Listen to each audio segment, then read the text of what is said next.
दोस्तों, किसी ने कहा है कि जिंदगी हम सब लोगों को एक मौका जरूर देती है सफलता हासिल करने के लिए। एक ऐसी अपॉर्चुनिटी हम लोगों के पास जरूर आती है जिसमें हम सफलता प्राप्त कर सकते हैं। बस शर्त यही है कि उस सही मौके को हम पहचाने और उस सही मौके पर चौका लगा दे। तो इसी बात पर एक बहुत ही छोटी सी कहानी। एक मजदूर हुआ करता था एक गांव में, और वह मजदूर गांव के बाहर से मिट्टी खोद कर अपने गधे पर लादता और उसे बेच दिया करता था। बस इसी तरह मिट्टी के खोदने से और बेचने से ही उस मजदूर का गुजारा चल रहा था। एक बार जब वह मजदूर गांव के बाहर मिट्टी खोद रहा था, तब मिट्टी में उसे एक चमकीला पत्थर नजर आता है। वह पत्थर को उठाता है, उसे साफ करता है और देखता है कि यह तो बड़ा चमकीला पत्थर है।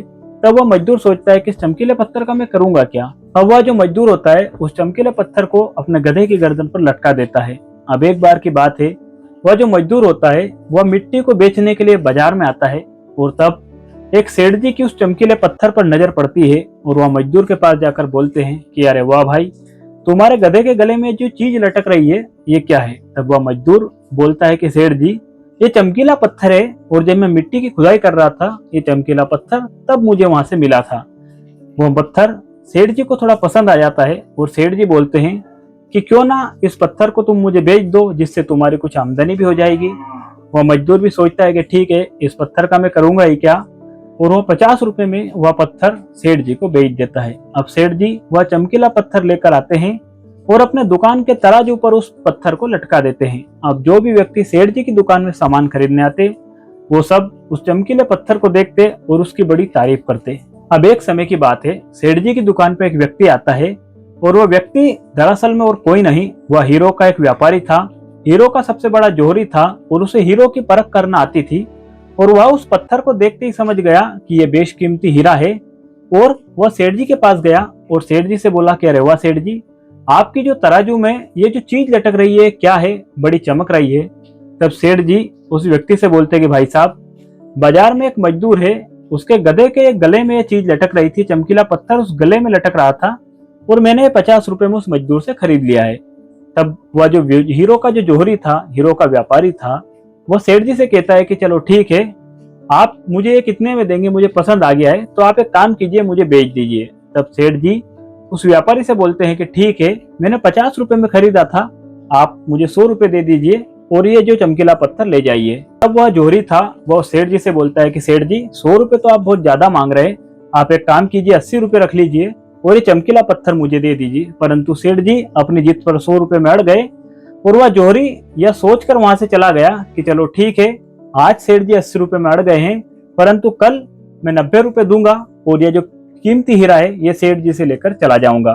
परंतु किस्मत से उसी दिन एक और दूसरे हीरे के जो व्यापारी था, हीरे का जो जोहरी था, उसकी उसी बाजार में गाड़ी खराब हो जाती है, और वह कुछ सामान खरीदने के लिए सेठ जी की उसी दुकान पर आ पहुंचता है, और वह भी तराजू में लटके हुए उस कीमती हीरे को, उस चमकीले पत्थर को देखता है, और सेठ जी से फिर वही बात पूछता है कि अरे सेठ जी, ये चमकदार वस्तु आपकी तराजू में क्या कर रही है। सेठ जी फिर वही जवाब देते हैं कि देखिए, मजदूर से मैंने खरीदा था, 50 रुपए में मैंने खरीदा था, आप 100 रुपए दीजिए और इस पत्थर को यहाँ से ले जाइए।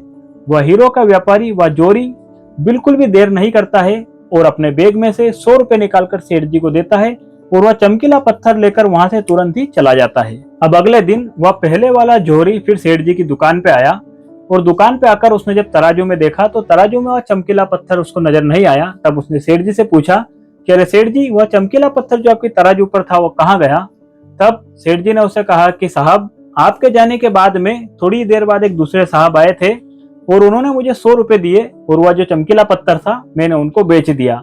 तब वह जो पहले वाला जोहरी था वह बड़ा सेठ जी पर नाराज हुआ, और वो रीझते हुए चिल्लाते हुए सेठ जी से बोला कि अरे आप अजीब बेवकूफ आदमी हैं, आपको पता भी था वो बहुत ही बेशकीमती हीरा था, आपने उसे बस ऐसे ही 100 रुपए में उसको कैसे बेच दिया। तब सेठ जी थोड़ा सा मुस्कुराए और बोले कि साहब, मुझे तो चलो ये मालूम भी नहीं था कि वो बेशकीमती हीरा है, मैंने तो फिर भी अपना मुनाफा कमाया और उसे बेच दिया, परंतु आप कितने बड़े मूर्ख है, आपको तो ये पता था कि यह बेशकीमती हीरा है, इसकी कीमत करोड़ों रुपए है, फिर भी आप 20 रुपए के चक्कर में मुझसे झिकझिक कर रहे थे, और 20 रुपए के चक्कर में आप बेशकीमती हीरा यहाँ पर छोड़कर चले गए। दोस्तों, ये कहानी बहुत छोटी सी है, परंतु हमें ये बहुत बड़ी सीख देती है। जिंदगी हम सबको एक अपॉर्चुनिटी देती है, एक मौका देती है, बस हमें उस सही मौके का परखना आना चाहिए। उस दूसरे जोहरी की तरह हमें उस हीरे की परख होना चाहिए और बिना देर गवाए उस मौके पर हमें चौका लगा देना चाहिए। दूसरी सीख या कहानी हमें यह देती है कि कंजूसी हर जगह नहीं करनी चाहिए। जहां कंजूसी की जरूरत हो कंजूसी वहीं करना चाहिए, वरना कई बार हम कंजूसी के चक्कर में अच्छी चीजें भी अपने हाथों से गवा देते हैं। दोस्तों, छोटी सी कहानी हमें सिखाती है कि हाथ में आया हुआ मौका, अपॉर्चुनिटी हमें कभी भी गंवानी नहीं चाहिए। इसके बदले में आपदा को अवसर में बदलते हुए हमें उस मौके पर चौका लगा देना चाहिए। यदि यह छोटी सी कहानी आपको अच्छी लगी हो और इससे आपके जीवन में कुछ परिवर्तन हो सकता हो तो इस चैनल को सब्सक्राइब कीजिए। कहानी को अधिक से अधिक फैलाइए। हर व्हाट्सएप ग्रुप में, फेसबुक में, जहां जहां भी आप इस कहानी को शेयर कर सकते हैं वहां शेयर कीजिए। दोस्तों, इंस्टाग्राम पर आई फुहड़ता और रील तो हर कोई शेयर करता है। यदि आप इस कहानी को शेयर करेंगे तो निश्चित ही किसी के जीवन में एक छोटा सा परिवर्तन आ सकता है। दोस्तों, इस चैनल को सब्सक्राइब कीजिए क्योंकि हर रोज सुबह 8:30 बजे इस चैनल पर इसी तरह की प्रेरणादायक कहानी हम लेकर आते रहते हैं। तो क्यों ना सुबह की शुरुआत कुछ अच्छा सुनकर की जाए।